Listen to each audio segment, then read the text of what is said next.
Fog rolls across Penobscot Bay at dusk, swallowing the last ferry hole. Beyond it, an island appears. Dark pines, granite cliffs, a single gravel road disappearing into nothing.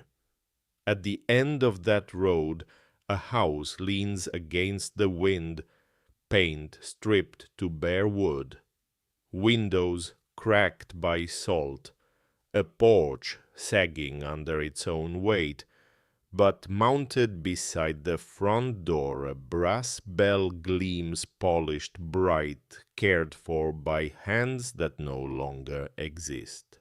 Inside it a woman kneels on the kitchen floor. Two children sleep in the next room. She pries up a loose board. Beneath it a tin box sealed against decades of silence. Her fingers tremble as she lifts the lid. Old letters, a leather journal, maritime charts, marked in red ink. Behind the house, boot prints press fresh into the wet earth.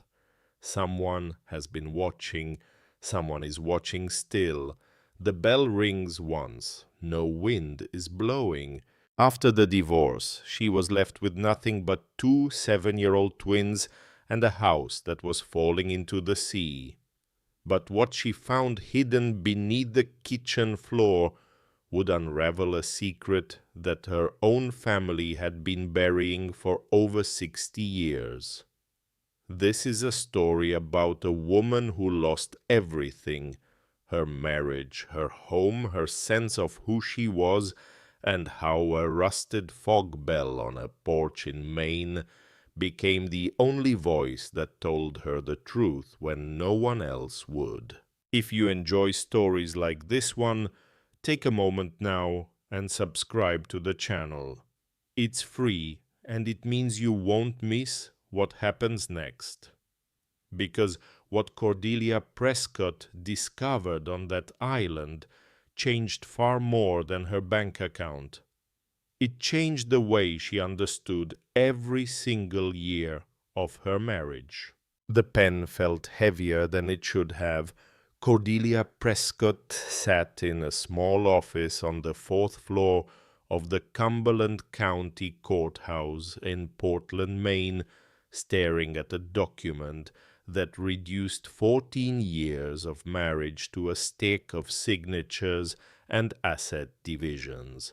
The fluorescent light above her flickered, once, then steadied. The attorney was explaining something about custody arrangements and financial disclosures, but the words arrived at her ears the way sound travels underwater, muffled, distant, belonging to a world she was no longer part of. She was 41 years old. She had married Garrett Prescott when she was 27, back when he still laughed at her jokes, and she still believed that choosing the right person meant the hard part was over. They had bought a house in Falmouth with a backyard big enough for the kids they hadn't had yet. They had painted the nursery twice, once in yellow, once in green, before the twins arrived, tiny and screaming and perfect, on a Tuesday morning in October 7 years ago. Now the house belonged to Garrett. The savings account had been split, but the split favored the man who had hired the better attorney.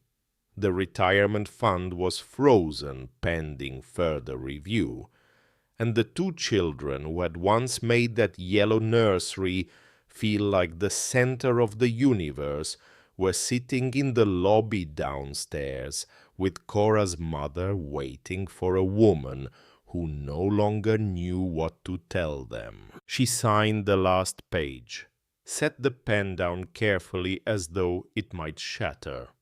Across the table, Garrett straightened his tie and closed his folder. He did not look at her. He had not looked at her, truly looked at her, in over a year. That was the detail that hurt most.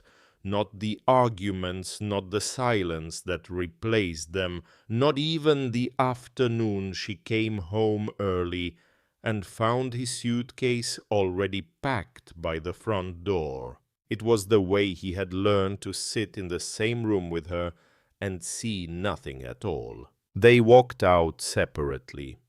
In the elevator, he stood 2 feet away, close enough that she could smell the cologne he had started wearing after the separation. It was new. She didn't recognize it. That felt like its own kind of answer.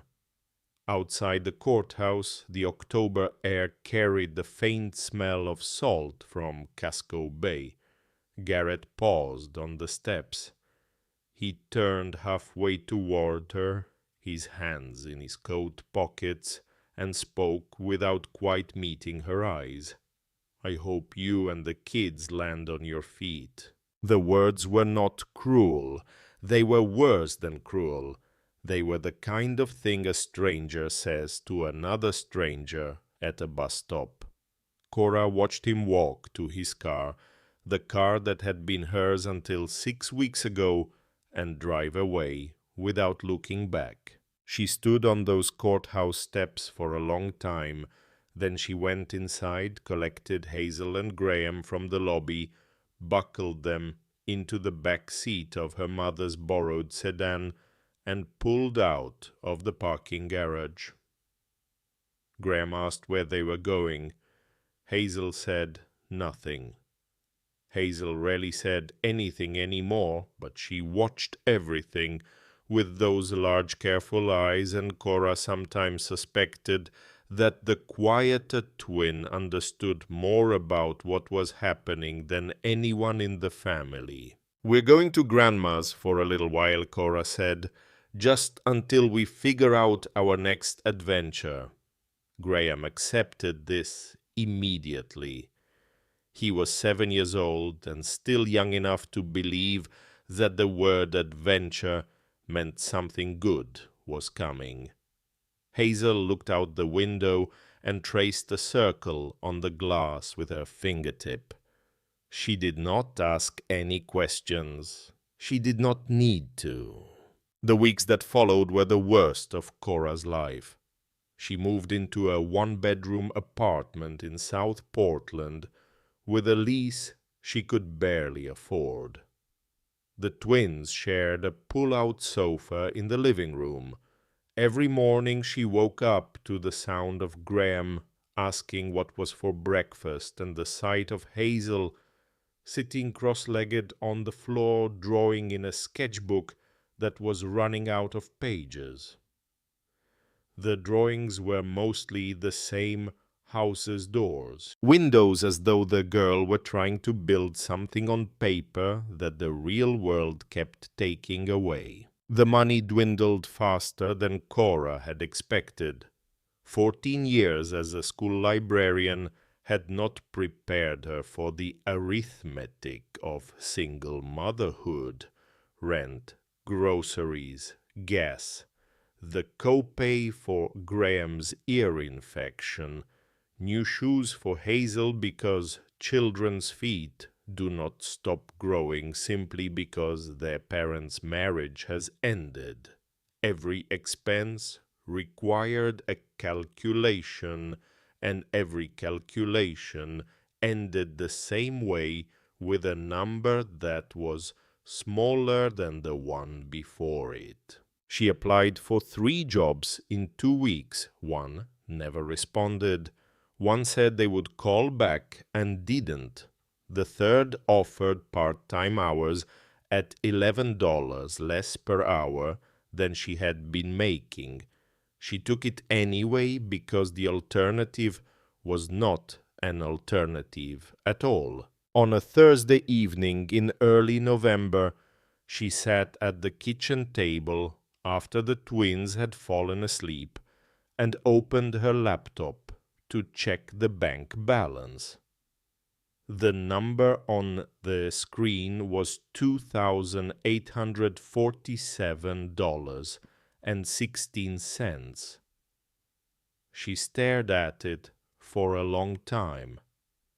Then she closed the laptop, rested her forehead on her hands, and allowed herself to cry in the particular way that mothers cry when their children are sleeping 10 feet away, silently, carefully, with one hand pressed over her mouth so that the sound would not carry through the thin apartment walls. The phone rang the following Monday. The number was unfamiliar, a 207 area code, which meant somewhere in Maine, but not a number she recognized. She nearly let it go to voicemail. Something made her answer. The woman on the other end identified herself as a paralegal at a probate office in Rockland. After verifying Cora's identity through a series of questions, her mother's maiden name, her date of birth, her social security number, she explained that a woman named Theodora Marchetti had passed away 6 months earlier. The estate had taken time to process because the deceased had no immediate family, and the sole inheritance was a single property located on an island in Penobscot Bay. Cora frowned. The name meant almost nothing to her. Theodora Marchetti Thea was her maternal grandmother's younger sister, a woman she had met perhaps 3 times in her entire life, always, briefly always, at family gatherings, where Thea stood near the edges of rooms and spoke to almost no one. Cora remembered a tall woman with sharp cheekbones and paint-stained fingers. Nothing more. The paralegal continued. There were no bank accounts attached to the estate. No investments, no vehicles, no cash reserves. The only asset was the house itself, a wood frame structure on Heron Island, a small community accessible only by ferry population, 63 in winter, roughly 200 in summer. The property had been unoccupied since Thea's death, and was, according to the most recent assessment, in significant disrepair. When the call ended, Cora sat motionless at the kitchen table. She looked at the bank balance still open on her laptop. She looked at the pull-out sofa where her children slept every night. She looked at the thin walls of an apartment that had never been meant to hold a family. A house on an island in the middle of Penobscot Bay. It sounded like the beginning of a joke, or the end of one. She could not decide which. 4 days later, she decided to see it. Not because she had a plan, not because she expected anything, simply because a woman with $2,400 remaining in her bank account and 2 children who needed a home did not have the luxury of ignoring a free roof, even if that roof was falling apart. The drive from South Portland to the Heron Island ferry terminal in Rockland took 2 hours. Graham talked the entire way about seagulls, about lobsters, about whether islands could sink. Hazel sat with her sketchbook on her lap, drawing something Cora couldn't see from the driver's seat. They arrived at the terminal in the late afternoon. The sky was the color of old pewter. A cold wind came off the water, carrying the smell of diesel and salt, and something deeper, the ancient mineral scent of ocean-meeting rock. The last ferry of the day was boarding. Cora bought 3 tickets with cash and walked her children down the metal ramp onto a vessel that looked older than she was. The crossing took 40 minutes. Halfway through, the fog rolled in. It came from the east, thick and deliberate, swallowing the water in long grey curtains until the mainland disappeared entirely, and there was nothing visible in any direction except the slow churn of waves against the hull. Graham pressed his face to the railing and laughed. Hazel reached for Cora's hand and held it tightly, her small fingers cold and precise. A man appeared near the bow. He was old, mid-70s at least, with a weathered face and hands that looked like they had been holding ropes for half a century. He wore a canvas jacket with a ferry terminal patch on the shoulder. When Cora mentioned that she was heading to the Marchetti property, the man studied her for a long moment. His expression did not change, but something shifted behind his eyes. She said someone would come. That was all he offered. Then he turned back toward the wheelhouse and disappeared into the fog. Cora stood at the railing holding Hazel's hand and watched the gray air move around them like something alive. She said someone would come. The words settled into her chest alongside all the other questions she did not yet know how to ask. The house was worse than she had imagined. It sat on a slight rise above a rocky shoreline, surrounded by peach pines and wild rugosa roses that had gone brown with the season. The clapboard siding had once been white.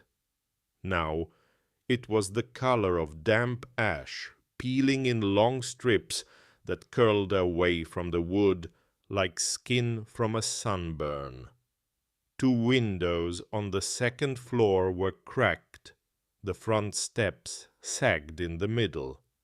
The whole structure leaned faintly eastward, as though it had spent decades bracing against the prevailing wind and had finally begun to lose the argument. But there on the porch, mounted to a post beside the front door, hung a brass bell. It was small, no larger than a grapefruit, and unlike everything else about the house, it gleamed. The metal was polished and bright, catching the last gray light of the afternoon, as though someone had been caring for it recently, very recently.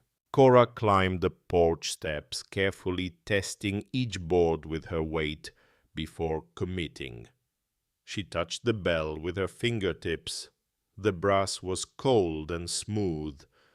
A thin chain hung from the clapper, swaying gently in the wind.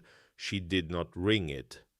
Something about the way it hung there, waiting, expectant, made her feel as though it was not yet time. The key from the probate office opened the front door on the 3rd try. The lock was stiff with salt corrosion and disuse.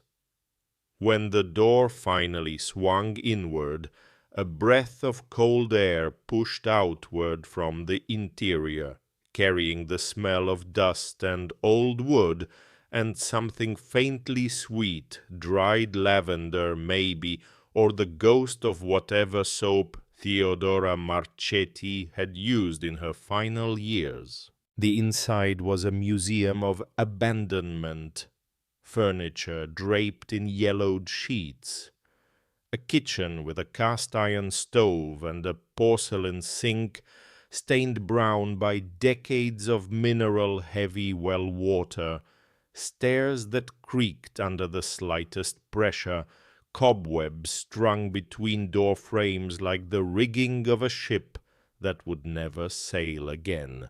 Every surface was coated in a fine layer of dust that rose in small clouds with each footstep, catching the light from the windows and hanging in the air like something reluctant to settle. Graham ran through the rooms with the uncomplicated enthusiasm of a child encountering a place that had not yet taught him to be afraid of it. Hazel stood in the doorway of the kitchen, her sketchbook pressed against her chest, and looked at everything with the slow, absorbing gaze of someone memorizing a room she had never seen before. That night, after Cora had swept enough of the main bedroom to lay out sleeping bags on the wooden floor, the fog came in again. It arrived without warning. One moment the windows showed the dark shapes of trees against a slightly lighter sky, and the next there was nothing, only gray, only the muffled sound of waves somewhere below the bluff. And then the bell rang. It was a single clear note, not loud, but penetrating, the kind of sound that travels through walls and closed doors and settles into your rib cage. Graham sat up immediately. What was that? Hazel opened her eyes but did not move. She lay still, listening, her face turned toward the window, where the fog pressed against the glass like something trying to get in. "It's just the fog bell," Cora said, though she wasn't certain how she knew this. "The wind moves the clapper when the fog is thick." The bell rang again. A second note identical to the first, hanging in the air for a long time before fading into the sound of the sea. Graham listened for a third ring. When it didn't come, he lay back down and closed his eyes. Within minutes he was asleep. Hazel remained awake. Cora could see the girl's eyes reflecting the faint light from the window. Neither of them spoke.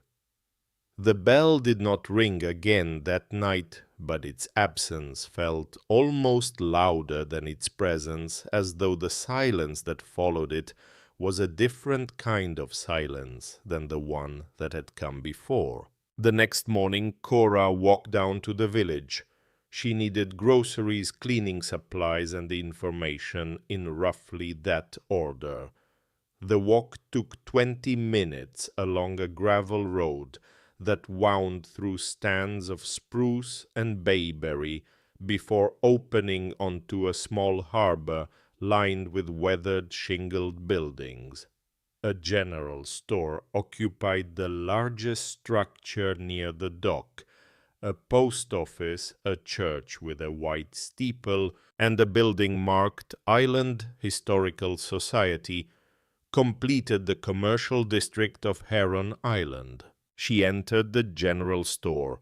The woman behind the counter was in her early 60s, heavy-set, with reading glasses pushed up into silver hair, and a name tag that read Rosa Avery. She greeted Cora with the practiced warmth of someone who made her living from a small community where every customer mattered. Cora selected canned soup, bread, peanut butter, apples, dish soap, and a package of sponges. While Rosa rang the items, they fell into the kind of conversation that happens naturally in small places. Where are you staying? How long are you here? Do you need anything special ordered from the mainland? Cora mentioned that she had inherited the old Marchetti house on the East Bluff. The change was instantaneous. Rosa's hands paused over the register. Her smile did not disappear. It froze, which was worse, because a frozen smile is a door that has just been locked from the inside. The pause lasted perhaps 2 seconds. Then Rosa resumed scanning items as though nothing had happened, her voice slightly brighter than before, her questions slightly more careful, her eyes no longer quite meeting Cora's. Cora tried asking about Thea, whether Rosa had known her, what kind of person she had been. Each question was met with the same response, a brief acknowledgement followed by a swift change of subject.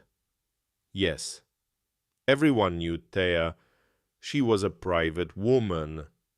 Beautiful weather we've been having for November, don't you think? By the time Cora left the store, she had groceries and no answers.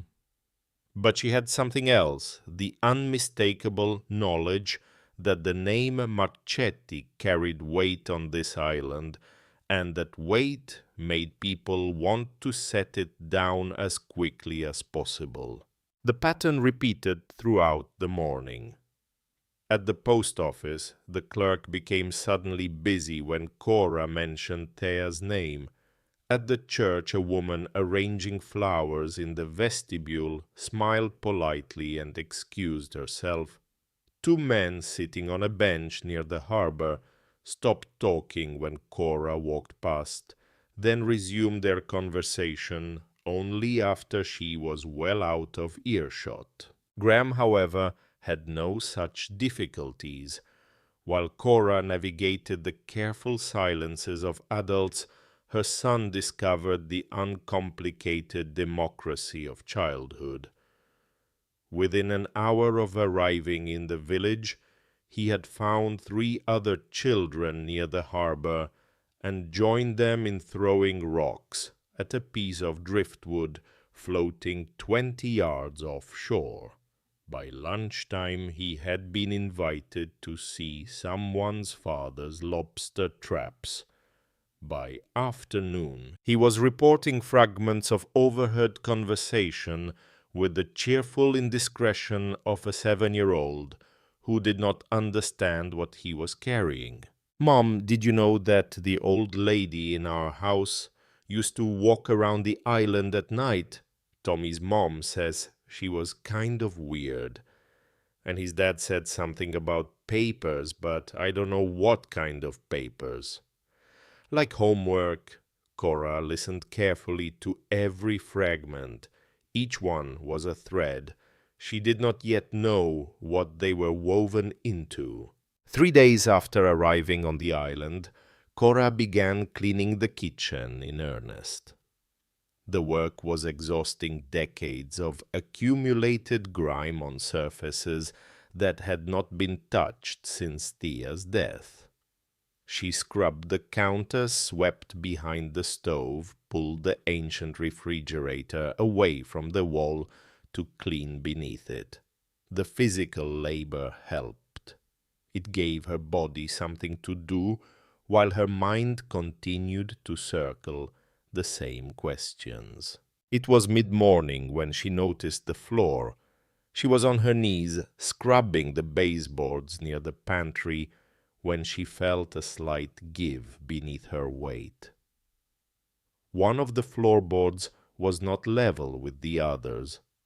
The difference was subtle, perhaps a 1/4 inch, but enough to feel under a palm pressed flat. She sat back on her heels and examined the area. The board was the same width and color as the others, but the nails at its edges were slightly different, newer, shinier, as though someone had removed the board and replaced it carefully but not perfectly. Her heart began beating faster. She went to the mudroom, found a flathead screwdriver in a toolbox that looked older than she was, and returned to the kitchen. Working slowly, she pried the edge of the board upward. It lifted with a reluctant groan. Beneath it, nestled in a shallow cavity between the floor joists, sat a tin box.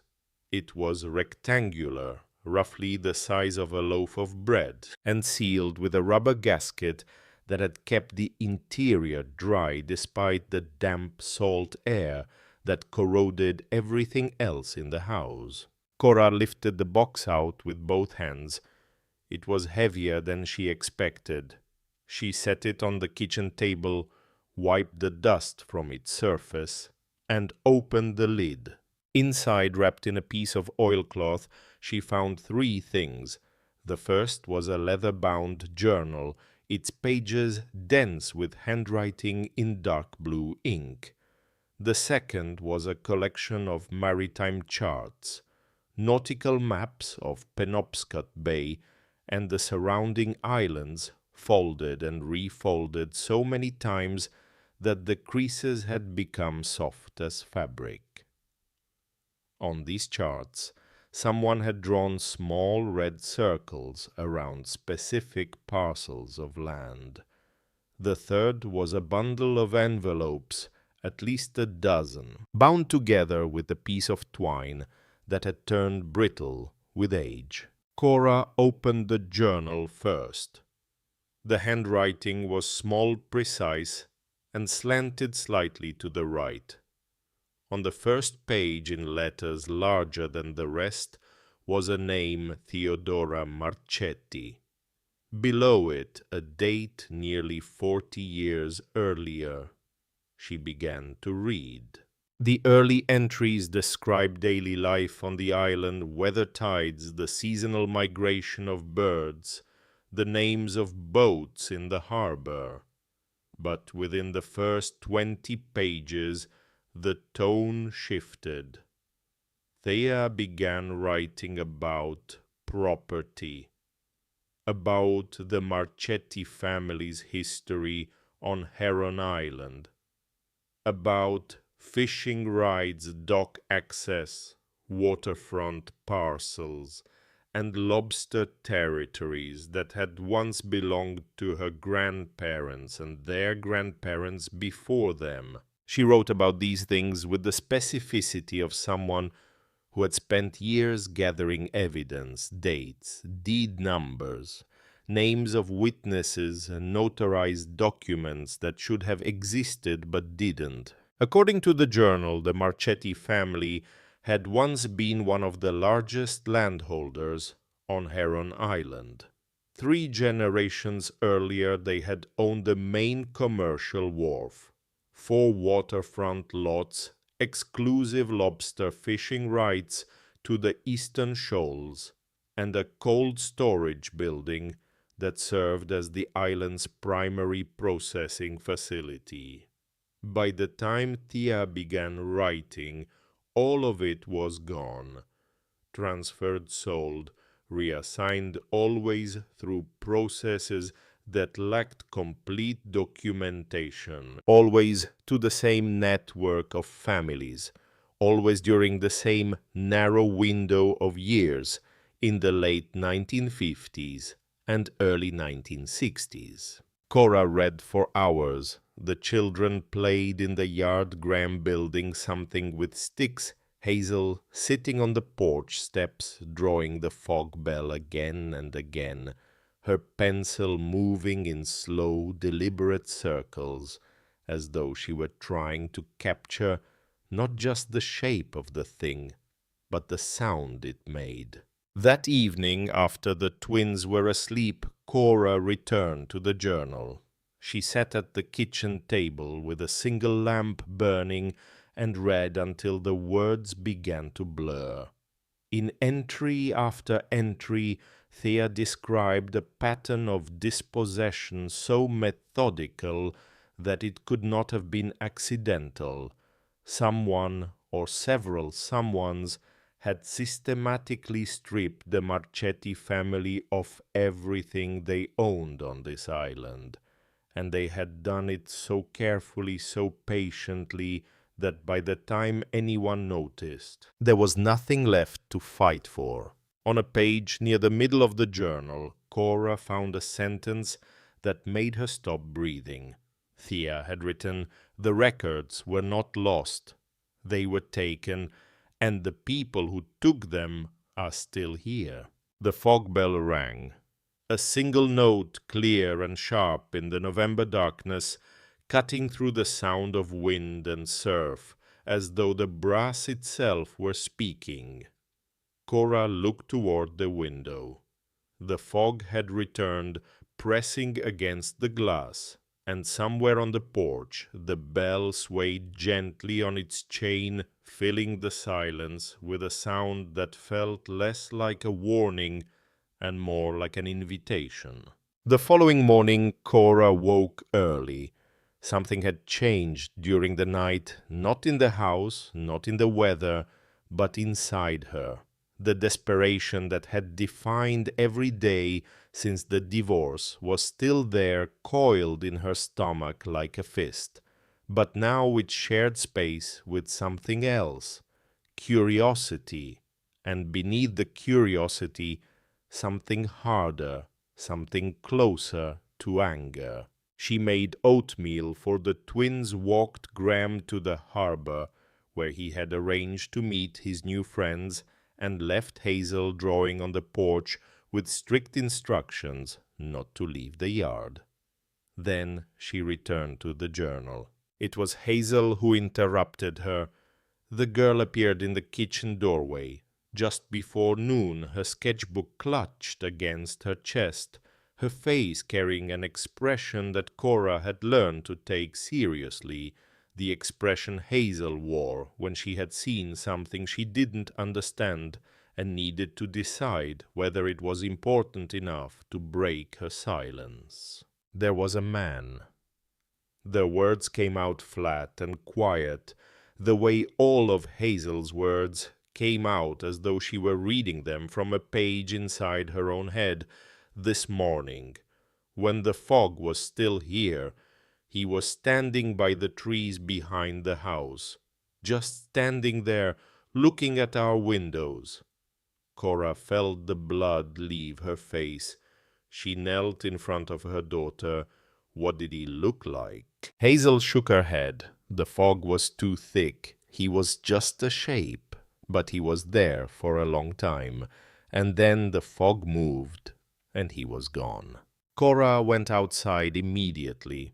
The fog had lifted hours ago, but the ground behind the house was still damp from the morning dew.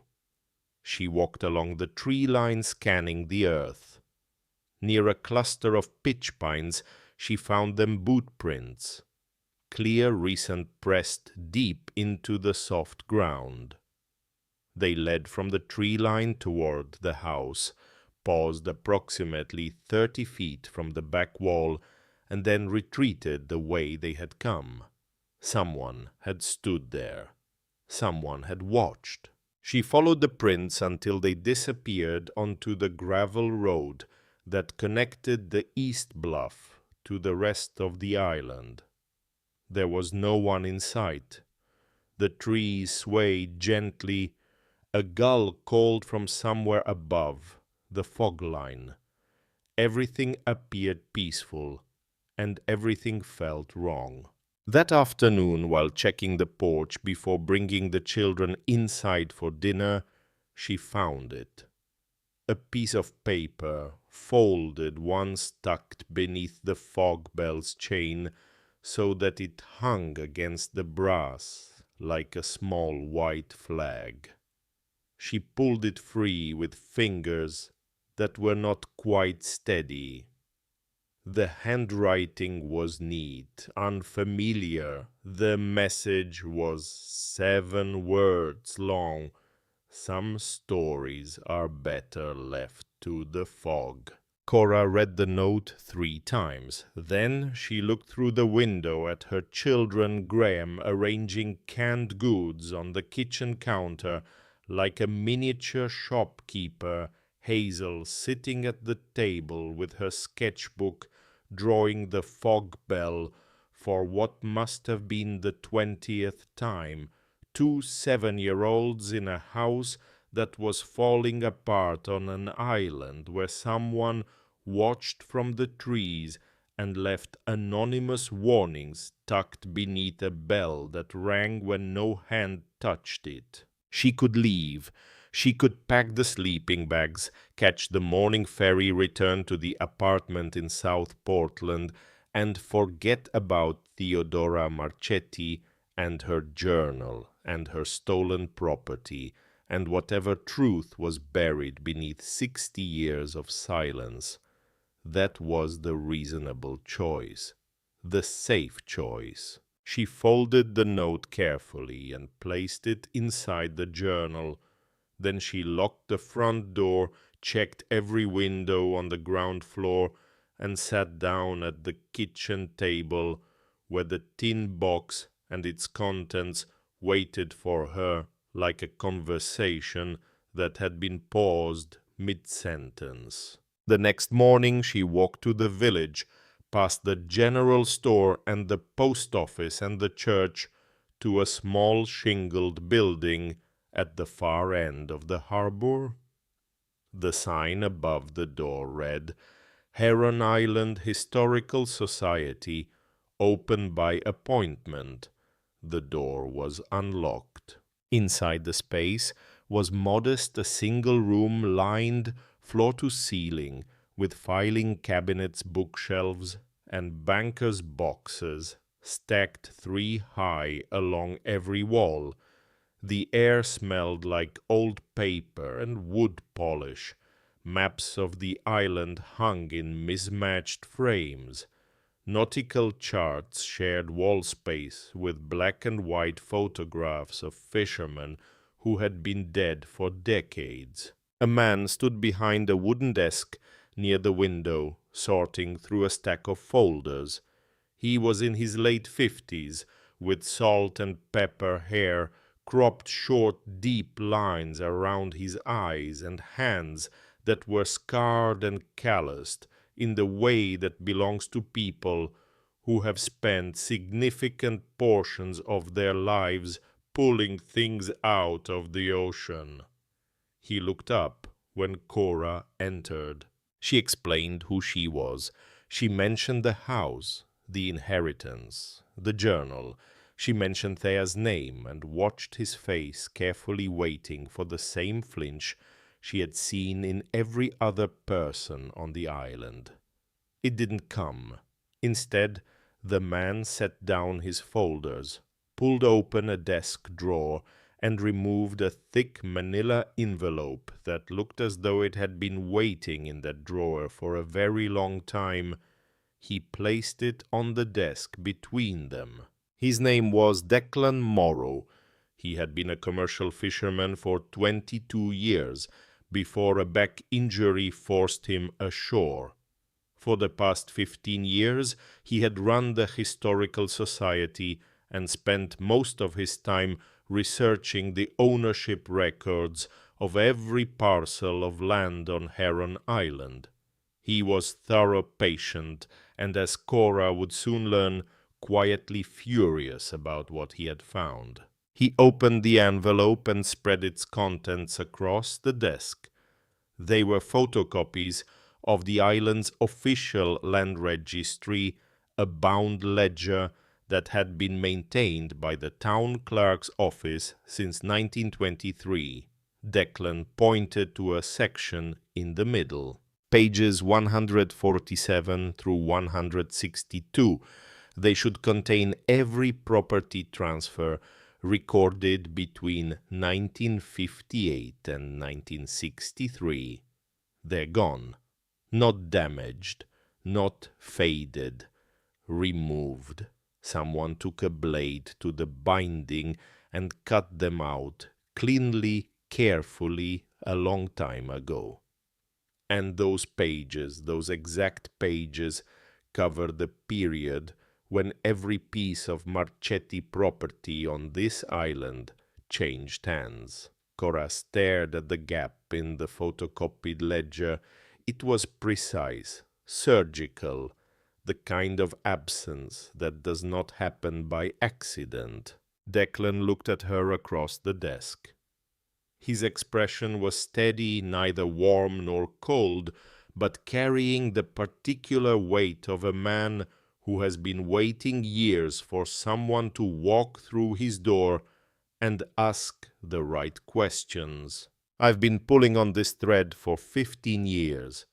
Every time I get close, something goes missing. A file gets misfiled. A clerk retires. A box of old records turns up water-damaged beyond recovery. Always the same period. Always the same families involved. I've got half the picture. Your aunt had the other half. And now you're sitting in her house with her journal in your hands, and I need you to understand something before we go any further." He paused. Outside, the harbor was quiet. A lobster boat rocked gently at its mooring. The fog was beginning to gather again at the edges of the bay, thin and pale, like breath on a cold mirror. Whatever Thea Marchetti was protecting in that house, there are people on this island who have spent a very long time making sure no one finds it. And those people are still here. They know you've arrived. And if you found what I think you found, they're going to make sure you understand that some doors on Heron Island stay closed. Cora thought of the boot prints behind her house. She thought of the note tucked beneath the fog bell. She thought of Hazel's flat, careful voice describing a shape in the fog that watched their windows. And she thought of two children sleeping on the floor of a house that was falling apart on an island that did not want her in a life she had never planned and could not yet see the edges of. She reached into her bag and placed Thea's journal on the desk between them. "Then show me which doors." They worked through the night. Declan spread his 15 years of research across the Historical Society's desk, while Cora laid Thea's journal open beside it, and for the first time the two halves of the same story touched. The gaps in Declan's records aligned precisely with the passages in the journal. Where he had missing pages, she had dates. Where she had unnamed figures, he had public records that narrowed the possibilities. It was like watching two broken clocks, placed side by side, neither kept time on its own, but together the hands began to move. By 2 in the morning, they had established the basic shape of what had happened. Between 1958 and 1963, at least 7 parcels of Marchetti property had been transferred to other families through a series of transactions that shared 3 consistent features. First, the authorization documents were either missing or incomplete. Second, the transfers occurred in clusters 3 or 4 within the same month, as though someone were working against a deadline. Third, every single parcel ended up connected directly or through intermediary owners to the same family. Declan did not say the name that night. He pointed to it on a property map. Instead, a name that appeared on deed after deed, generation after generation, accumulating land the way a river accumulates sediment. Slowly, patiently, until the landscape itself had changed. Cora returned to the house just before dawn. The twins were asleep exactly where she had left them. Graham sprawled across his sleeping bag, with one arm flung over his face. Hazel curled on her side, with the sketchbook tucked beneath her chin like a pillow. The fog bell hung motionless on the porch. The air was still. For a few minutes, Cora stood in the doorway between the kitchen and the living room, watching her children breathe, and felt the full weight of what she was beginning to understand. This was not a story about old documents and forgotten property lines. This was a story about power, who had it, who lost it, and what was buried to keep the difference permanent. She slept for 3 hours. Then she got up and began making mistakes. The first was organizational. She tried to create a timeline using the journal entries and Declan's photocopies, spreading everything across the kitchen table, in what she imagined would be a logical sequence.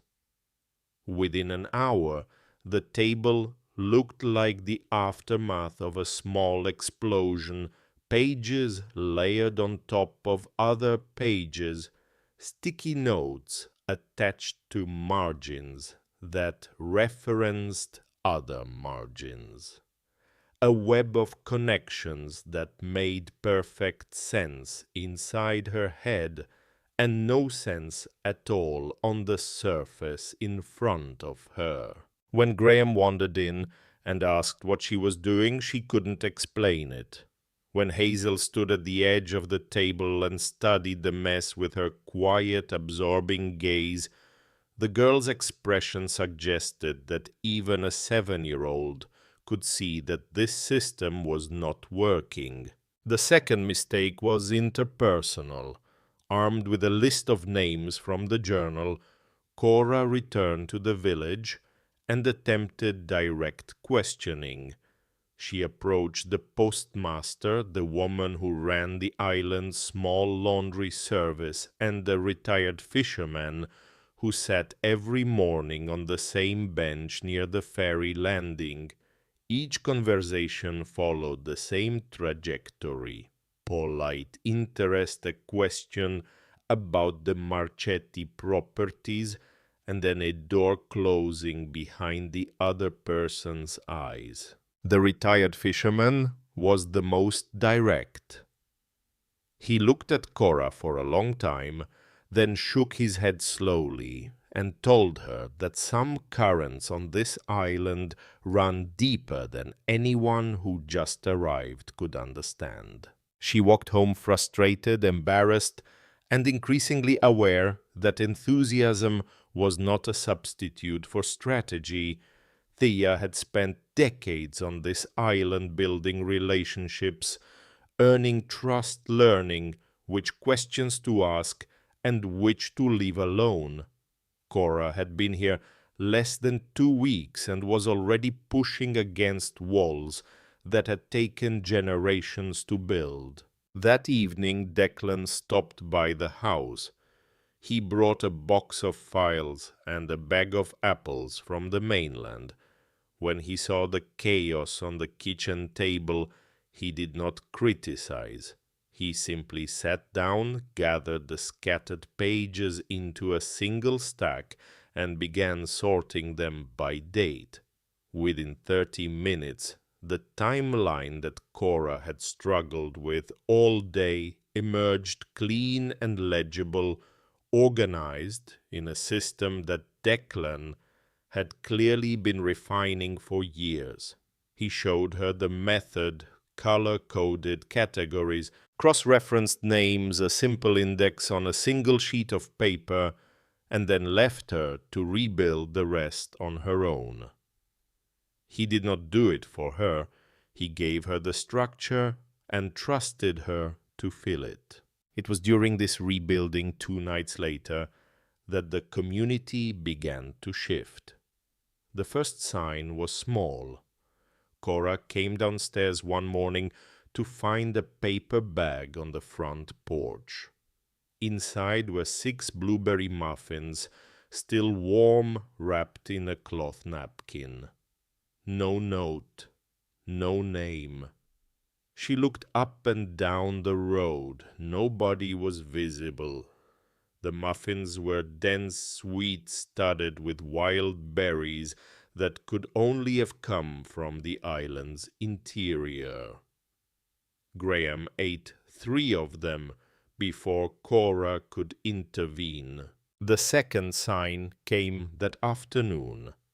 A man she had never spoken to, weathered late 60s, wearing rubber boots, appeared at the side of the house and spent 40 minutes replacing a section of gutter that had been hanging loose since before she arrived. When Cora came outside to thank him, he was already walking away.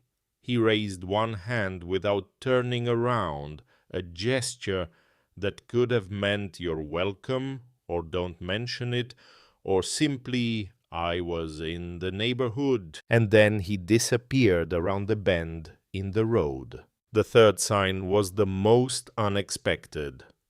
Hazel came home from a walk with Graham, carrying a small wooden box. Inside was a set of colored pencils, not new, but carefully sharpened 24 colors, arranged in a row. One of the island children had given them to her, Hazel explained, because her mother said the girl in the old Marchetti house draws pictures all day and could probably use some proper colors. Cora held the box of pencils and felt something crack open inside her chest. The island had not decided to trust her, not yet. But it had decided to watch, and some of the people doing the watching were beginning to conclude that a woman with 2 small children and a house that was falling apart might deserve something other than silence. The first real progress came 4 days later.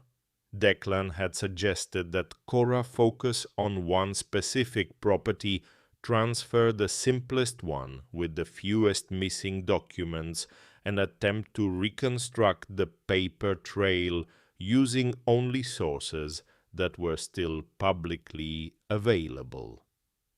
It was painstaking work.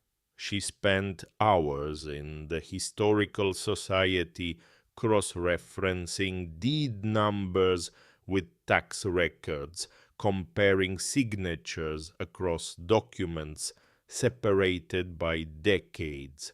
Most of what she found was useless. But on the third afternoon, she discovered something that made her sit perfectly still in her chair for a full minute. A tax assessment from 1961 listed a waterfront parcel, Lot 14 East Shore, as belonging to the estate of Giovanni Marchetti, Thea's grandfather, but a deed filed just 3 months later transferred the same parcel to a new owner. The deed bore Giovanni's signature. The problem was that Giovanni Marchetti had died in 1959, 2 years before the signature was dated. A dead man had signed a property transfer. Cora brought the finding to Declan that evening. He examined the documents carefully, comparing the signature on the deed with samples of Giovanni's handwriting from earlier records. The differences were subtle, but present a slight variance in the angle of the capital G loop in the final vowel that Giovanni's authentic signatures did not contain. It was not proof that would hold up in court, not yet. But it was the first concrete evidence that at least one transfer had been executed using a forged signature. That night, Cora sat on the porch after the twins were asleep. The fog was thin, more a suggestion than a presence, and the bell swayed gently without quite ringing, producing a faint metallic hum that was almost below the threshold of hearing. She thought about Giovanni Marchetti, a man she had never known, whose name had been written by a hand that was not his on a document that stole what belonged to his family. She thought about Thea, who had spent her life trying to prove it. And she thought about herself, a woman who had arrived on this island with nothing, who was slowly learning to read the silence the way a sailor reads the water, watching for the places where the surface breaks and the current shows through. She went back inside and opened the journal to a section she had not yet reached. The entries here were more recent, written in the last decade of Thea's life, the handwriting slightly less steady, but no less precise. Cora turned pages carefully, reading by the light of the kitchen lamp while the house settled around her with its familiar chorus of creaks and sighs, and then she found his name. It appeared on a page dated 8 years before the present. Thea's handwriting was unhurried, deliberate, as though she had taken extra care with this particular entry. She described a man who had contacted her through a letter, a man who identified himself as a relative by marriage of a Marchetti descendant. He had asked questions about the island property, about the family's historical claims, about documents that might still exist. He had been polite, thorough, and persistent. He had visited the island twice, both times without informing the family member he was connected to. Thea had written his name clearly, without abbreviation, in the center of the page. Garrett Prescott. Cora stopped reading. She placed both hands flat on the table and pressed down as though the wood might shift beneath her if she didn't anchor herself to it. She read the passage again, then a third time. The letters did not change. The name did not rearrange itself into something she could accept more easily. Garrett had been here, on this island, in this house, perhaps, sitting across from the woman whose journal was now open on the same table where they might have shared coffee. He had come looking for information about the Marchetti properties, not once, but twice, years before the divorce, years before the arguments began, years before he packed his suitcase and told her he needed a different life. She turned the page. Thea's entries continued. Over several months, she documented Garrett's inquiries with the detached precision of someone who had long ago learned to distrust charm. He asked about original deeds. He requested copies of historical surveys. He wanted to know whether any court filings had ever been initiated regarding the disputed properties. Each time Thea provided partial answers, enough to keep him talking, never enough to give him what he actually wanted. She was studying him the way she studied the tides, carefully from a distance, noting patterns. In a later entry, Thea wrote a single sentence that stopped Cora's breath. He is not here because he loves her. He is here because he knows what the land is worth. Cora closed the journal. She walked to the kitchen sink, turned on the faucet, and let the cold water run over her hands for a long time. The house was quiet.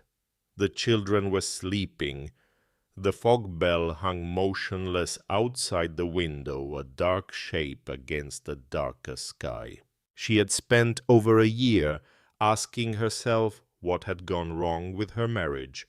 She had replayed conversations, analyzed silences, catalogued the small withdrawals that had accumulated over time, Garrett's late nights, his sudden interest in reorganizing their financial documents, his insistence that certain family heirlooms be appraised. She had blamed herself for not being enough. She had blamed time.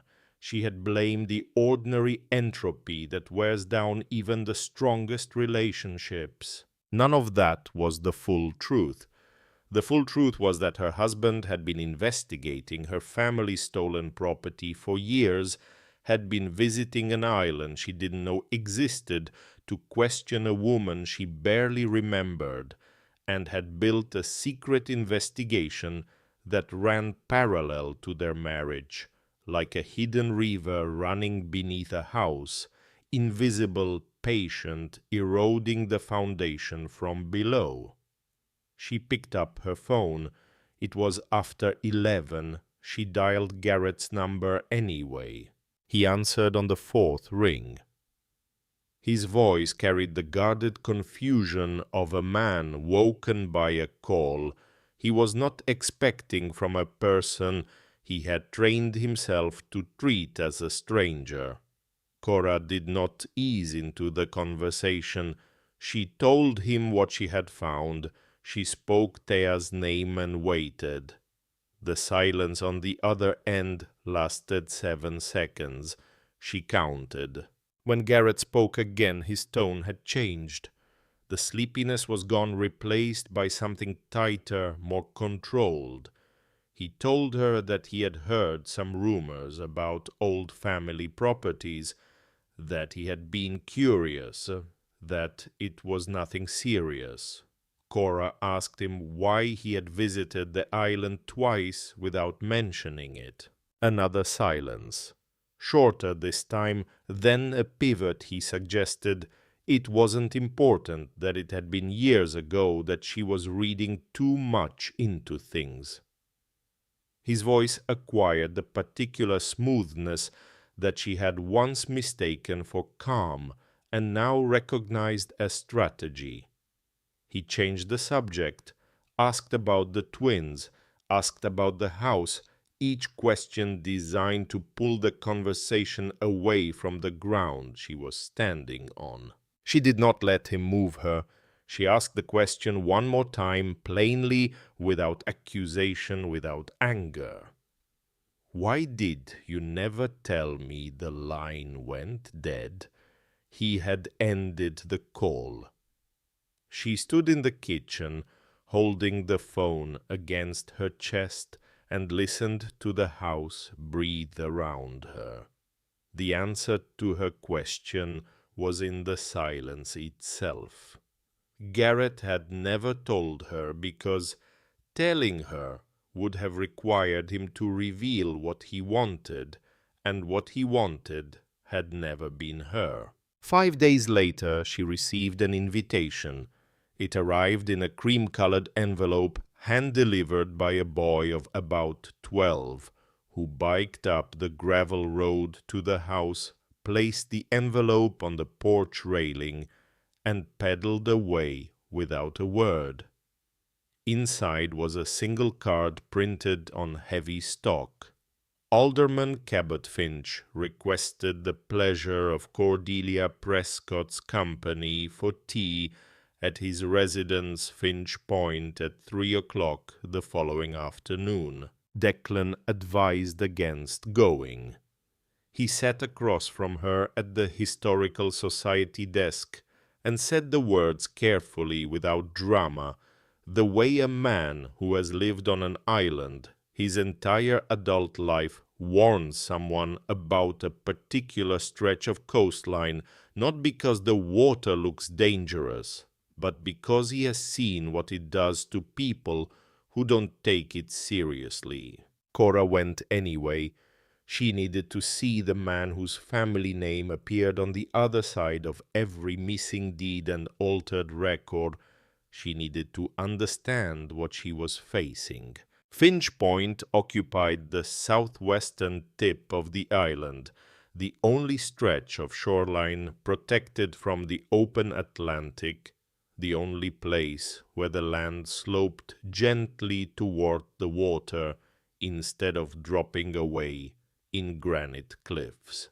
The house was everything the Marchetti property was not maintained, painted, surrounded by trimmed hedges and a stone wall that looked as though it had been built by people who expected it to last for centuries. The front windows faced the harbor. Every lobster boat, every ferry, every vessel entering or leaving Heron Island passed directly beneath Cabot Finch's line of sight. He greeted her at the door. He was taller than she expected, with silver hair combed straight back and a handshake that applied exactly enough pressure to communicate control without aggression. His smile reached his eyes in the technical sense. The muscles moved, the creases formed, but the warmth stopped at the surface the way light stops at the surface of deep water. The first 20 minutes were pleasant. He served tea in china cups. He asked about the house, how the repairs were coming, whether the plumbing was holding up, whether she had found the well pump reliable.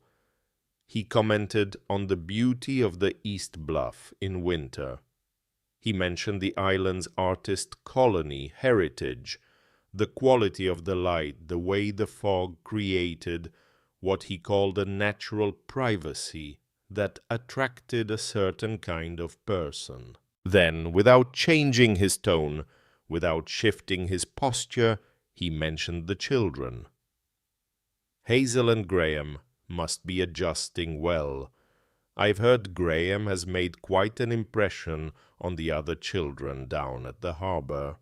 And Hazel the quiet one, yes, the one who draws. I understand she's quite talented. The words were friendly. The knowledge behind them was not. He knew their names. He knew which twin was quiet and which was outgoing. He knew what Hazel did with her time. The information had not come from Cora. It had come from observation, either his own or someone else's, and the fact that he delivered it casually, like a man commenting on the weather, was itself a message. Cora set her teacup down. She did not look away. Finch smiled again. He leaned back in his chair and folded his hands across his stomach. His voice remained conversational, even warm, but beneath it ran something cold and structural, like rebar inside a concrete wall. I've lived on this island my entire life, Cordelia. My father was born here. His father was born here. We have a deep investment in the stability of this community, and we take that responsibility seriously. What I've learned over the years is that Heron Island has its own way of managing its affairs. It has its own memory, its own rhythms. Newcomers who respect those rhythms tend to find that the island is extraordinarily generous, and those who don't, well, they tend to find that life here becomes quite uncomfortable quite quickly. He paused. His eyes held hers with the patient steadiness of a man who had never needed to raise his voice to make someone understand what he meant. I do hope you'll enjoy the quiet, Cordelia. It really is the best thing about this place. She thanked him for the tea. She walked home along the shore road with the wind at her back and the taste of something metallic in her mouth. Not fear exactly, but its close neighbor, the particular alertness that comes when you realize that the ground you're standing on belongs to someone who wants you off it. That evening she took the twins to the community supper at the island church. Graham sat with his friends. Hazel ate quietly beside Cora, drawing on a napkin with one of her new colored pencils. The room was warm, crowded, filled with the smell of baked cod and boiled potatoes. For 90 minutes, Cora allowed herself to feel something close to normal. They returned to the house at 7:30. The front door was locked exactly as she had left it. The fog bell hung still on its chain. Everything appeared untouched. But when she stepped inside and walked to the kitchen, she knew immediately that someone had been there. The drawers beside the sink were open, not fully, but enough. An inch, maybe two. Cora always closed them flush. It was a habit so ingrained that she did it without thinking, the way she always replaced the cap on the toothpaste and always set her keys in the same spot on the counter. These drawers were not flush. They had been opened, their contents examined, and then pushed shut by someone who did not know her habits well enough to replicate them. She checked the hidden compartment under the kitchen floor.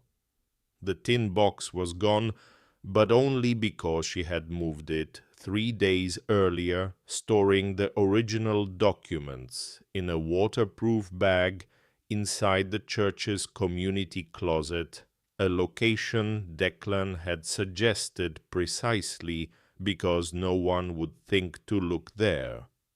Whoever had entered the house had found an empty cavity beneath the floorboards. They had searched the drawers, the closets, the shelves. They had looked everywhere that a reasonable person might hide a collection of old papers. They had found nothing, but they had been inside her home, the home where her children slept. Cora locked every door. She checked every window. She pushed a heavy bookcase against the back entrance and wedged a chair beneath the front doorknob. Then she sat on the floor beside the sleeping bags, where Hazel and Graham lay breathing softly, and she stayed there for the rest of the night, watching the darkness, listening to the house, feeling the boundary between investigation and danger dissolve like salt in water. The knock came at dawn. 3 slow impacts against the front door, deliberate, unhurried, spaced far enough apart that each one had time to fade before the next arrived. Cora had not slept. She approached the door with a kitchen knife in her right hand, which she recognized was probably useless, but which gave her finger something to grip besides fear. She looked through the narrow window beside the frame. An old woman stood on the porch. She was small, barely 5 feet, with white hair pulled back in a tight braid and a face so deeply lined that it looked like the bark of a tree that had survived more winters than anyone had bothered to count. She wore a canvas coat that was too large for her, and rubber boots caked with mud from the coastal trail. In her arms she carried a wooden box roughly the size of a bread loaf, sealed along its edges with dark red wax. Cora opened the door. The woman did not introduce herself. She did not ask to come in. She stood on the porch in the gray morning light, holding the box against her chest, and spoke in a voice that was thin and clear and carried the particular authority of someone who has waited a very long time to say what she is about to say. My name is Rena Tidewell. Your Aunt Thea was my closest friend for 41 years. She gave me this box on the last day I saw her alive and told me I would know when to bring it. Cora looked at the box. The wax seals were unbroken. Whatever was inside had not been opened since the day Thea closed it. Rena continued. She did not rush. Each sentence arrived at its own pace, like waves reaching shore. Thea said there would be signs. She said someone from her family would come to the house, and when that person came, the fog bell would ring again every night. She said I should listen for it.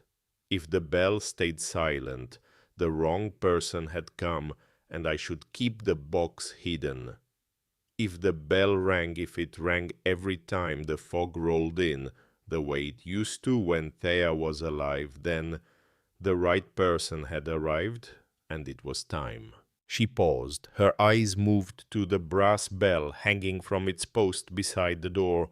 Its surface caught the early light gleaming, the way it had gleamed on the first afternoon Cora set foot on this porch, polished, maintained, cared for. by a hand she had not been able to identify. "I've been polishing that bell every week since Thea died, and I've been listening. The first night you slept in this house, the fog came in, and the bell rang twice. It has rung every night since, 15 nights in a row." She held out the box. Cora took it with both hands. The wood was smooth, the wax seals firm. She carried it inside, set it on the kitchen table, and used a butter knife to carefully break the seals. Rena stood in the doorway, watching. Inside, wrapped in layers of waxed paper, were documents. Original documents, not copies, not reconstructions, but the actual papers that had been missing from every archive, every registry, every file that Cora and Declan had spent weeks searching. Property deeds bearing authentic Marchetti signatures. Transfer authorizations that revealed forged names, notarized statements from witnesses who had been present when the original transactions occurred and who swore, in language that was formal and precise and angry, that the transfers had been conducted without the knowledge or consent of the rightful owners. Cora's hands trembled. She turned the pages slowly, afraid that moving too quickly might damage them, afraid that looking away might cause them to disappear. These were the pages that had been cut from the island registry. These were the records that had been removed from courthouse files and notary archives. Thea had not merely documented the fraud. She had recovered the evidence of it piece by piece over the course of decades and hidden it with the one person on the island that nobody ever visited, nobody ever questioned, nobody ever suspected. She looked up at Rena. The old woman's expression had not changed, but something in her posture had softened the particular relief of a person who has carried a heavy object for a very long time and has finally been allowed to set it down. Rena left without ceremony. She walked off the porch down the gravel path and disappeared along the coastal trail that led to the northern point of the island, her rubber boots crunching against the frozen ground until the sound faded into the wind. Cora sat at the table for a long time. The box was open. The documents were spread before her. Somewhere upstairs, the twins were beginning to stir the soft sounds of small bodies shifting in sleeping bags, the murmur of a child talking in his sleep. The fog bell hung outside the window, motionless in the still morning air, and for the first time since she arrived on the island, Cora understood what it had been doing all along. Not warning her, not frightening her, calling her. The way a bell in a harbor calls a ship through fog, not by showing the way, but by saying simply, "Here. Here is where you need to be." That afternoon, Declan came to the house. They spread Rena's documents alongside everything else, the journal, the charts, the photocopied records. The picture was nearly complete. For the first time, they could trace the full chain of every major Marchetti property, from its original ownership through each fraudulent transfer to its current holder. The evidence was overwhelming. It was also, Cora realized, the most dangerous thing on the island.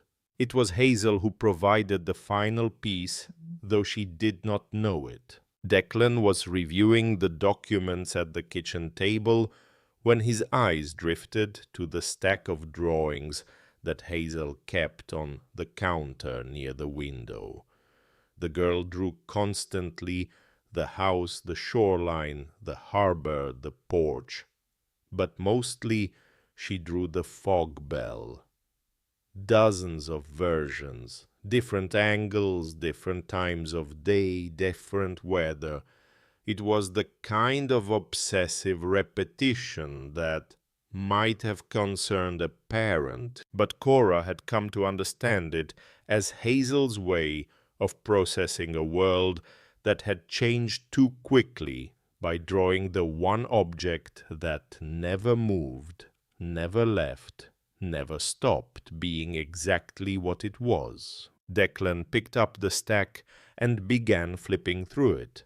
He smiled at some, nodded at others. Then he stopped. He was holding a drawing that Hazel had made early one morning during the thin gray hour before the fog fully lifted.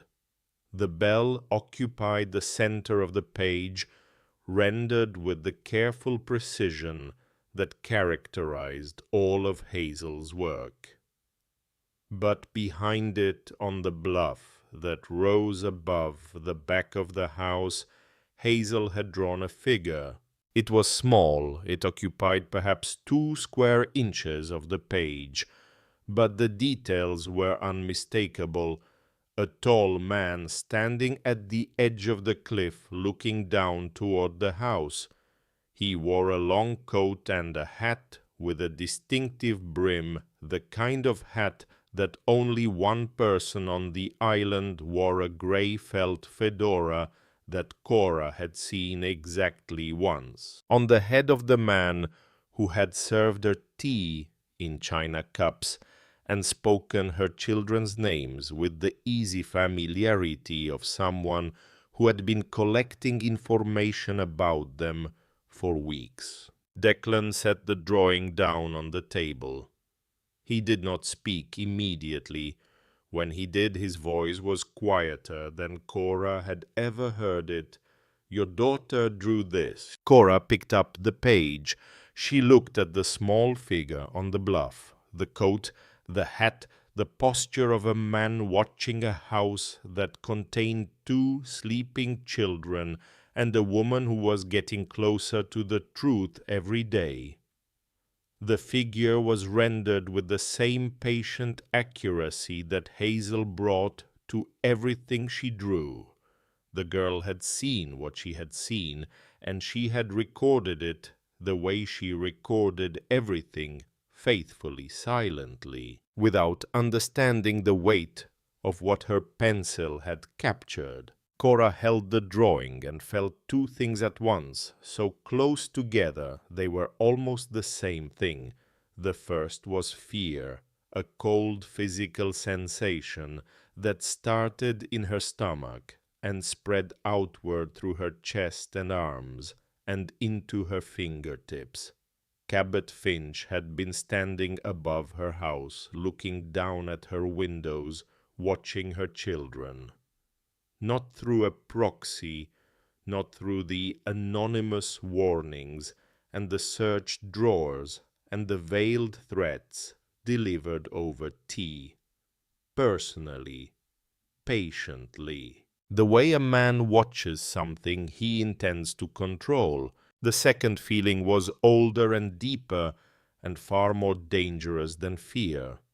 It was the feeling of a woman who had spent the last year being diminished by a husband who saw through her by a legal system that divided her life into columns of assets and losses, by the quiet erosion of believing that she was not strong enough to hold anything together. That feeling had a name, but it was not rage, and it was not courage.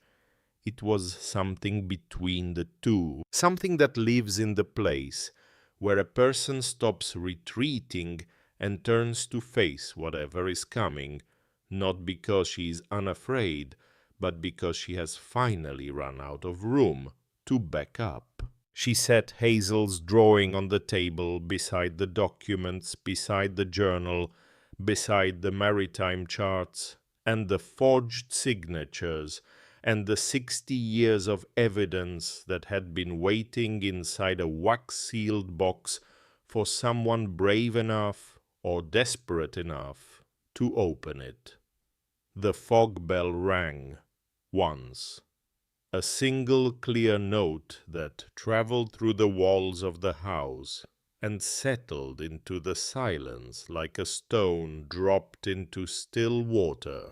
Cora looked at Declan, then she looked at the drawing of the man on the bluff. Then she looked at the door beyond which her children were playing in the yard, Graham's voice carrying through the thin walls, shouting something about a crab he had found near the rocks, and Hazel's silence, which was its own kind of voice, saying the things that no one else was willing to say. She picked up her phone and began dialing the number of a law office on the mainland. The attorney's name was Lenore Hadley.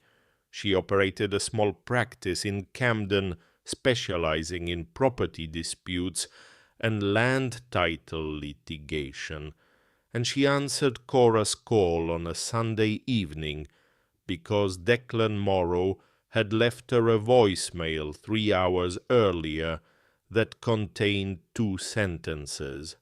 I found the Marchetti documents, all of them. Hadley drove to the island the following Tuesday.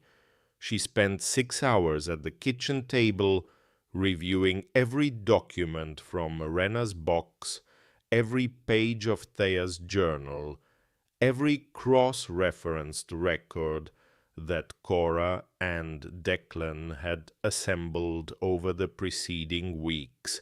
She asked precise questions.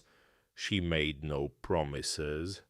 When she left, she took digital copies of everything and told Cora that she would need 10 days to consult with a forensic document examiner and a colleague who specialized in historical property fraud. The 10 days passed slowly. Cora continued repairing the house, replacing a cracked window, sealing the gaps around the back door, where cold air poured through like water. Graham helped by holding nails and handing her tools with the earnest clumsiness of a child who believes he is essential to the operation. Hazel drew.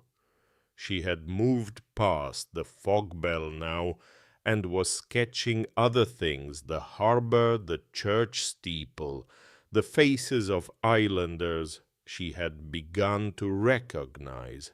Her drawings were accumulating into something that resembled a visual diary of life on Heron Island, rendered in the colored pencils that a stranger's kindness had placed in her hands. On the 11th day, Hadley called. The forensic examiner had completed a preliminary analysis of 7 signatures across 4 property transfers. His conclusion was unambiguous. At least 5 of the signatures displayed characteristics consistent with forgery. 2 of them had been executed on documents dated after the supposed signatories had died, combined with the missing registry pages, the altered deed records, and the pattern of transfers that concentrated Marchetti holdings into a single family's control. Hadley believed there were sufficient grounds to file a formal legal challenge. The filing landed like a stone thrown into still water. Within 48 hours, the ripples reached every corner of the island. Cabot Finch's response was immediate and multi-directional. A letter from a Portland law firm arrived at Cora's house, questioning her legal standing to challenge property transfers that predated her birth. An article appeared in a regional newspaper describing her as a recently divorced woman from the mainland who had arrived on Heron Island, making extraordinary claims about historical land ownership. The article did not use the word unstable, but it circled the concept with the careful proximity of a lawyer who knows exactly which words to avoid and which impressions to leave. The cruelest strike came 3 days later. A woman from the state's Department of Health and Human Services called Cora's phone and explained that an anonymous complaint had been filed regarding the welfare of 2 minor children living in a structurally compromised dwelling on Heron Island. The complaint alleged inadequate heating potential, mold exposure, and an environment unsuitable for children under the age of 10. Cora stood in the kitchen holding the phone and felt the floor tilt beneath her feet. Not the house was steady. The floor of her life, the thing she had been building board by board since she arrived on this island with nothing but 2 children and a key to a door she had never opened. Someone was trying to take her children. Someone had calculated the precise angle of attack that would cause the most damage to a woman whose greatest vulnerability was not her finances or her legal standing, but the 2 small people who slept 10 feet from where she stood every night. She did not panic. That surprised her. 6 months earlier, 6 weeks earlier, perhaps the threat would have sent her spiraling into the particular paralysis that comes when every possible action seems equally likely to make things worse. But something had changed in the architecture of her responses. She had spent weeks reading documents, tracing patterns, learning to distinguish between what was real and what was designed to look real. She had learned to read silence the way Declan read tide charts, not as absence, but as information. And she had learned from Thea's journal that the people who wanted to silence her had been using the same tactics for generations: intimidation, misdirection, the weaponization of institutional authority against individuals who lacked the resources to fight back. This time the individual fighting back had resources. She had documents. She had a forensic examiner's report. She had an attorney who understood exactly what was happening, and she had something else, something that could not be filed in a courthouse or entered into evidence, but that mattered more than any of it. She had neighbors. The DHHS inspector arrived on the Thursday ferry. He was a young man, professional, carrying a clipboard and a flashlight. Cora met him at the door and invited him inside. She showed him every room. She showed him the repairs she had made, the sealed windows, the new insulation she had installed in the children's bedroom, the functioning heater, the stocked kitchen, the clean water. She showed him Graham's collection of shells arranged on the windowsill and Hazel's drawings taped to the wall above her sleeping bag. The inspector took notes. He examined the structure carefully. He tested the water, checked the heating system, opened and closed every window. His assessment took 2 hours. At the end of it, he told Cora that he found no evidence of the conditions described in the complaint. The house was old but habitable. The children appeared healthy, well-fed, and appropriately supervised. He would file his report accordingly. But what happened next was not something the inspector had expected. As he walked back toward the harbor to catch the return ferry, he encountered a line of people. Not a formal gathering, nothing organized or announced, but a quiet accumulation of islanders who had positioned themselves along the road between the Marchetti house and the ferry landing. Rosa Avery stood near the general store with her arms folded. The man who had fixed Cora's gutter weeks ago leaned against a fence post. 3 women from the church supper stood together near the post office. Clyde Oakes sat in his usual spot at the ferry terminal, watching everything with the expressionless patience of a man who has seen storms come and go for 7 decades. None of them spoke to the inspector. None of them needed to. Their presence said what their voices did not, that the woman in the Marchetti house was not alone, that the complaint had not come from anyone who lived on this island, and that whoever had filed it had miscalculated the distance between silence and indifference. The island had been silent. It had never been indifferent. That evening, after the inspector's ferry had disappeared into the grey distance, Cora sat on the porch with a blanket over her shoulders and watched the sun sink toward the water. Graham was inside, building something with wooden blocks that Clyde had dropped off without explanation.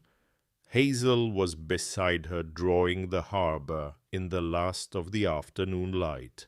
Cora went inside and retrieved the journal.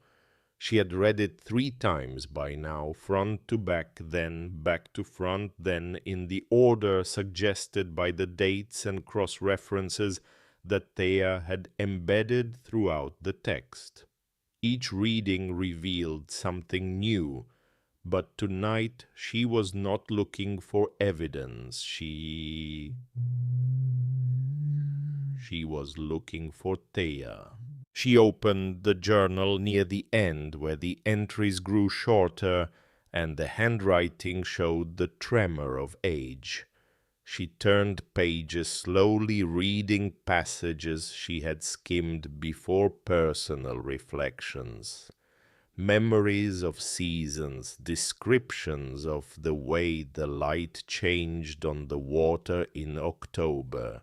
And then she found the pages that were stuck together. She had noticed them before, 2 leaves that had fused along their outer edges, probably from moisture that had penetrated the journal's binding years ago. She had left them alone, assuming they contained more of the same. Now, with careful pressure from a butter knife, she separated them. Between the pages lay a single folded sheet.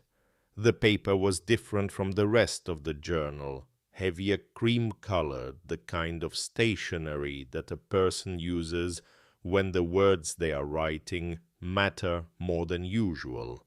Cora unfolded it. At the top in Thea's handwriting were 2 words that made her hands go still. Dear Cordelia. Not dear reader, not to whoever finds this. Her name, written in ink that had faded but not disappeared by a woman who had chosen it deliberately years before a divorce, and a courthouse and a ferry ride through fog had brought Cora to this kitchen table. The letter was 3 pages long. Thea had written it in a voice that was different from the journal's, warmer, more direct, unburdened by the careful indirection that characterized her investigative notes. She wrote the way a person writes when they know they will not be alive to speak the words themselves. She began by explaining that she had followed Cora's life from a distance. Not through contact, the family's quiet estrangement from Thea had made that impossible, but through the secondary channels that exist in every family: holiday cards, photographs forwarded by cousins, occasional updates from Cora's mother, who maintained a thin thread of communication with her aunt, even when the rest of the family let it drop. Thea wrote that she had watched Cora grow from a serious child into a serious woman, someone who gave everything to the people around her and kept almost nothing for herself. She described this quality with admiration and with sadness, because she recognized it. She had seen it in other women in the family. She had seen it in herself, and she knew where it led to a moment when the giving ran out, and the person who had done all the giving was left standing in an empty room, wondering what had happened to the life they thought they were building. Cora's vision blurred. She blinked and continued reading. Thea explained that she had chosen Cora as her heir years before her death. The decision was not based on bloodline or obligation. It was based on a belief, quiet-tested, held for a long time, that Cora possessed something that the other members of the family did not. Not intelligence, though she had that; not courage, though she would need it. What Thea saw in Cora was a quality she called endurance, without bitterness, the ability to be hurt and continue forward, without allowing the hurt to become the only thing she carried. The journal, the documents, the hidden compartments, the trail of clues, Thea had designed all of it, not as a scavenger hunt, not as a legal strategy, as a path that would require Cora to make decisions, solve problems, confront powerful people, and discover through the process of doing these things that she was capable of far more than she had ever been allowed to believe. Thea wrote, "I could have given the documents to an attorney.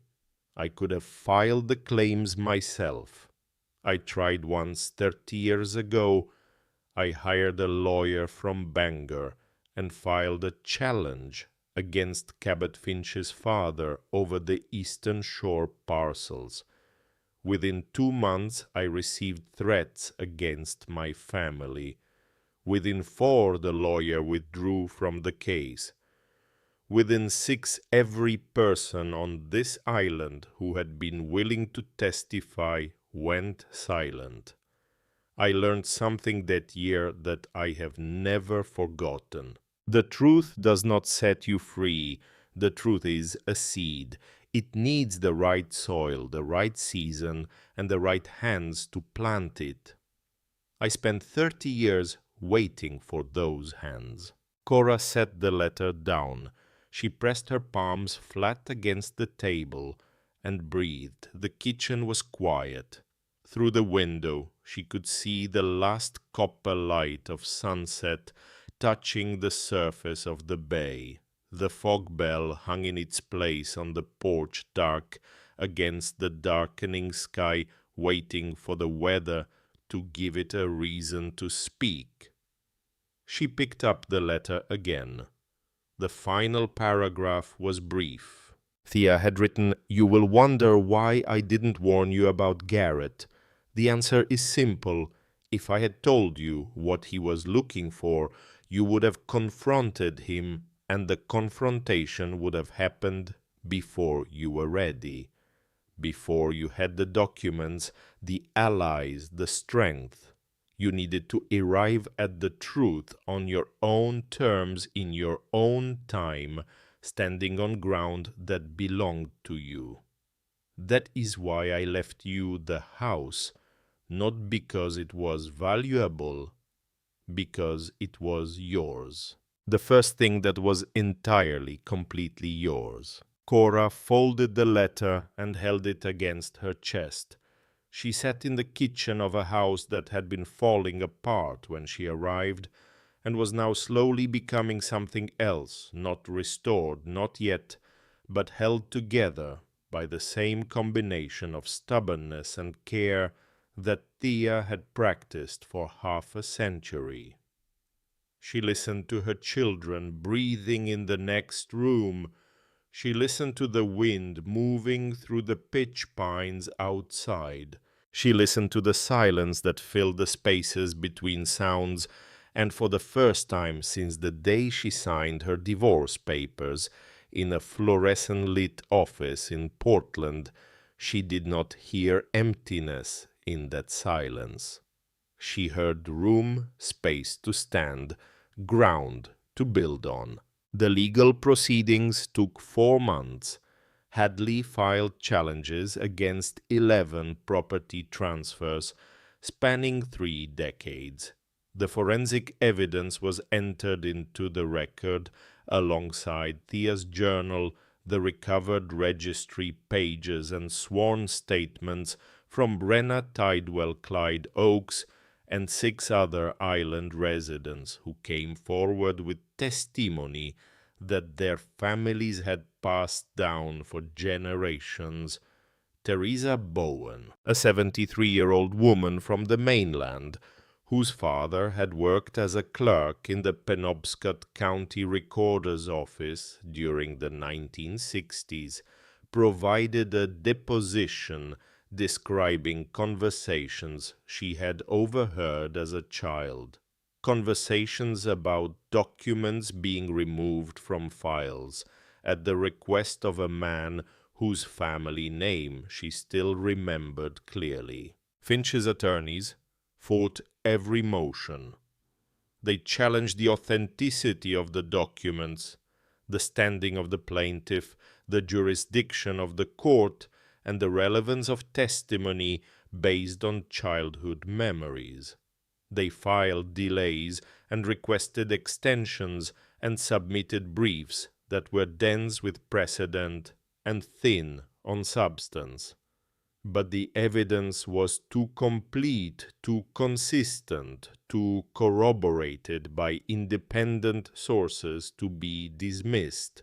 The signatures were forged. The transfers were fraudulent. The pattern was undeniable. The court's final ruling arrived on a morning in late March, when the last of the winter ice was breaking apart in Penobscot Bay, and the first green shoots of spring were pushing through the frozen ground along the island's eastern bluff. Hadley called with the decision. Several Marchetti properties were formally recognized as having been obtained through fraudulent means. Compensation was awarded, certain parcels were ordered returned. The ruling did not undo 60 years of history, but it acknowledged in language that carried the weight of law that what had been done to the Marchetti family was wrong, and that the people who had done it had relied on silence to protect them. Cora received the news standing in the kitchen. She thanked Hadley. She ended the call. She placed the phone on the table beside the journal that had started everything, and she did not move for a long time. She did not celebrate. The feeling that filled her was not triumph. It was something quieter, the sensation of a pressure releasing a knot, untying a door that had been locked for decades, finally swinging open, not with force, with patience, with the slow, irreversible turning of a mechanism that had been waiting for the right key. The months that followed changed the house and the woman inside it. Cora used a portion of the compensation to repair the structure properly, new roofing, reinforced walls, plumbing that no longer groaned like a living thing when the temperature dropped. But she did not make it private. Inspired by Thea's decades of quiet preservation, she converted the two largest rooms on the ground floor into a community archive, a place where the island's history could be stored, studied, and remembered by the people who lived it. Islanders brought contributions. Rose Avery donated a collection of harbor photographs that her grandmother had taken in the 1940s. The retired fisherman who had once told Cora that some currents run deep arrived one afternoon carrying a wooden crate filled with old logbooks from commercial vessels that had operated out of Heron Island for generations. Rena Tidewell came once a week, always without announcement, always carrying something, a letter, a tide chart, a piece of scrimshaw carved by a Marchetti sailor, whose name she remembered when no one else did. Graham thrived. He knew every path on the island, every tide pool, every fisherman's name. He had become, without anyone planning it, the kind of child that small communities adopt as their own, loud, curious, permanently sunburned, convinced that the world was a place that rewarded people who paid attention to it. Hazel continued to draw. Her work had changed since those first weeks. The fog bell still appeared, but it no longer dominated every page. She drew people now, faces, hands, the particular way that Clyde Oaks squinted when the afternoon light hit the water, the angle of Declan's shoulders when he was reading something that surprised him. She drew the island the way Thea had written about it, with precision, with patience, with love that did not need to announce itself. Declan remained. That was the simplest way to describe what happened between them. He remained. He was there during the investigation, during the legal battle, during the mornings when Cora woke up afraid, and the evenings when she went to sleep exhausted. He did not rescue her. He did not complete her.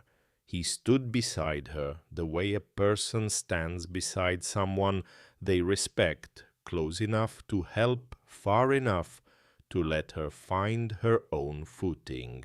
The relationship grew the way things grow, on an island slowly shaped by weather, rooted in ground that had been tested.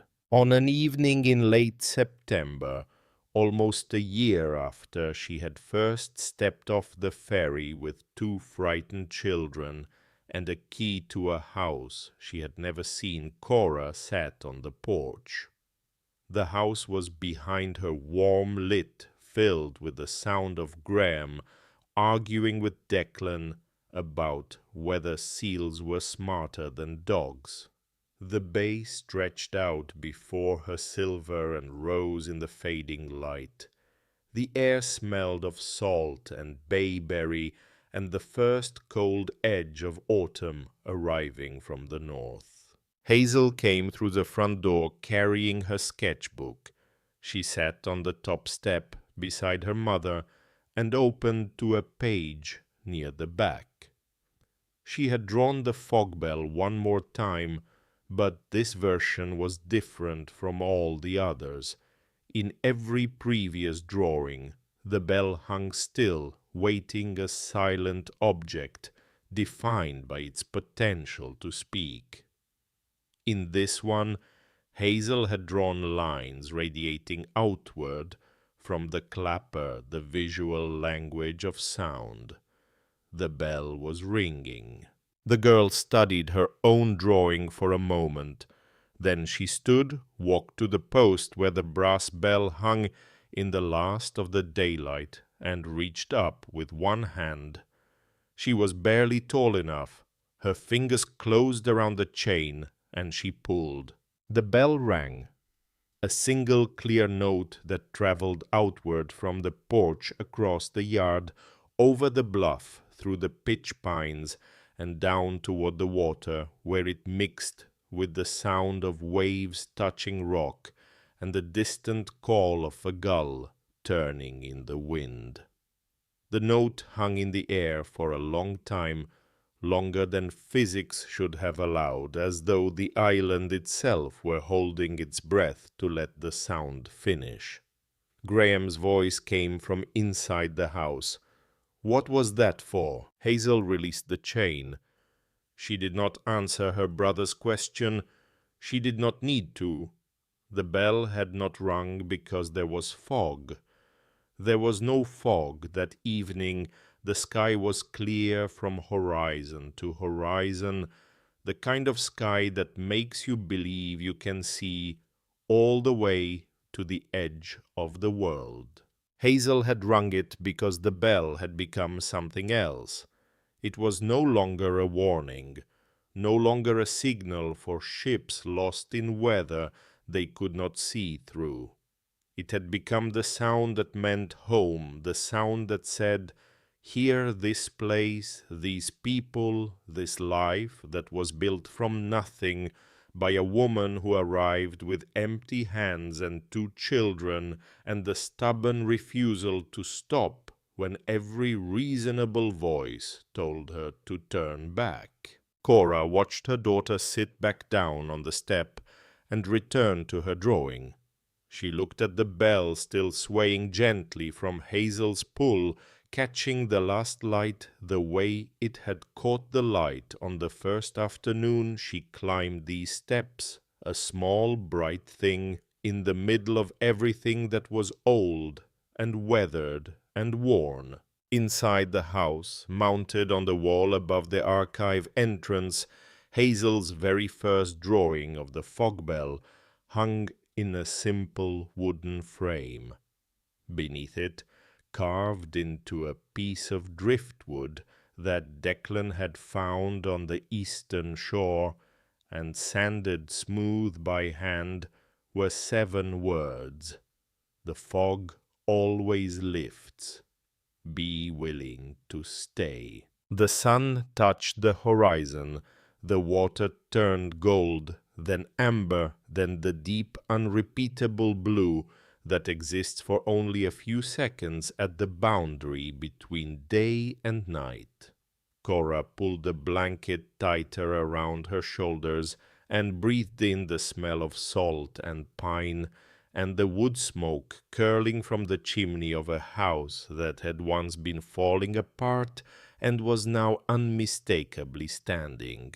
If this story stayed with you, take a moment to subscribe and leave a comment below. Tell me, was there ever a time in your life when you couldn't see the road ahead and you had to decide whether to keep going or turn back? What made you stay?